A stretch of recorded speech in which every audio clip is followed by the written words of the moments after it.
Emmomilingi degan gapni eshitmoqchi emasmisiz? Unda quyidagi xatoni takrorlamang.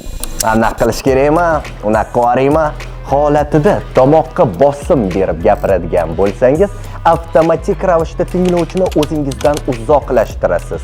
Va oddiy tushuntiradigan bo'lsam, xalq ta'birida adolжение bilan gapirayotgandek eshitilaverasiz.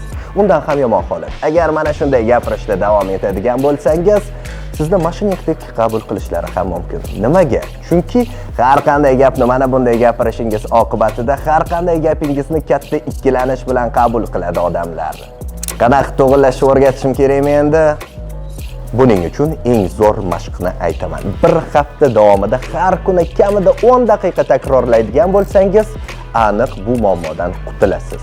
Buning uchun yopiq og'iz bilan iloji boricha maza qilib eslashingiz kerak. Holatida ko'p takrorlayverasiz va kamida 10 daqiqa. Natijasini albatta kommentariyada yozib qoldiring. Undan ham zo'r layfhaklarni bilmoqchimisiz? Unda Nodir Nuriddinov akkauntiga obuna bo'ling. Notiqlikning eng zo'r sirlari halol menda.